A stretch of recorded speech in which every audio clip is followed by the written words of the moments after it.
My name is CW, which stands for Cornelius William Den Hoek. Born in Holland, raised in Canada, right now in America. And I can be on the left and as extreme as you want me to be, and I can be on the right and as extreme as you want me to be, because I have a son that switched, see?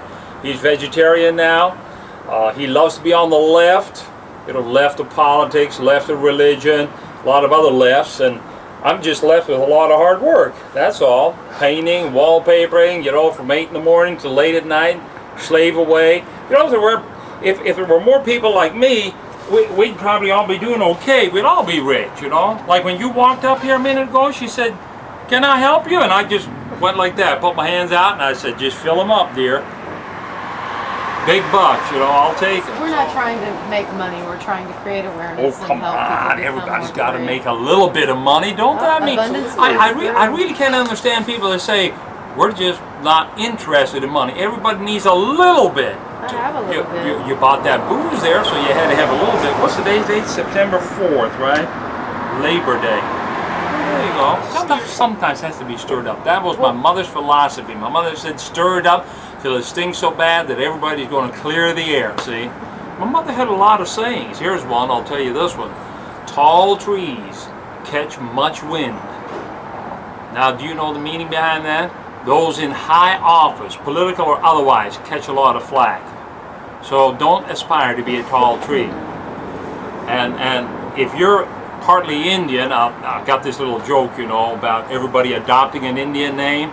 They were going to give me the name called Walking Eagle. And I thought, wow, that sounds really great, Walking Eagle. Later on I found out what they meant. They said that is a bird that's so full of crap it can't fly anymore. That's bad, isn't it? So you see what some people think of me. I've been doing this for 20 years, painting and wallpaper, and I was only 11 years old. My mother stuck a brush in my hand and said, paint the back side. Did you hear that? Back side or the bedroom door. If you mess it up, nobody will know because you swing the door up against the wall. But that's how I got my start. My mother probably had more influence on me than anyone else in my life, I think. She was full of these little proverbial sayings. They were all in Dutch because I don't know, can I tell you, if you ain't Dutch, you ain't much? I was born in Holland, 7 years old, immigrated to Canada, and for the next 10 or 15 years, we're in that transition period learning English. And, trying to translate little Dutch proverbial sayings into English is very difficult. But we managed somehow. Some of them didn't rhyme too good, but we made out okay. Yeah, school was a real pain in the butt. I remember the first month I went to school. Now, I only knew 2 words of English at that moment. 2 words, and that was thank you. But we didn't know how to say it because it was a no TH in Dutch. Wait a minute, I'm on film, man. Documentary. I love it. And we don't have the TH sound, so it would come out either thank you, Holly, or it would come out like a D. What's your name again? Tim. Thank you, William. Thank you very much. That's all we got to say. So then one day the teacher wrote this word on the board. And she pointed at me, and I knew what she wanted because I'd seen other kids. When she pointed at you, you had to stand up and pronounce the word she had written out on the board. So in my best Dutch pronunciation, I go, P-op-le. P-op-le. Everybody bust out laughing. Oh, I knew I had said it wrong. Do you know what that word really is? P-op-le. No. P-E-O-P.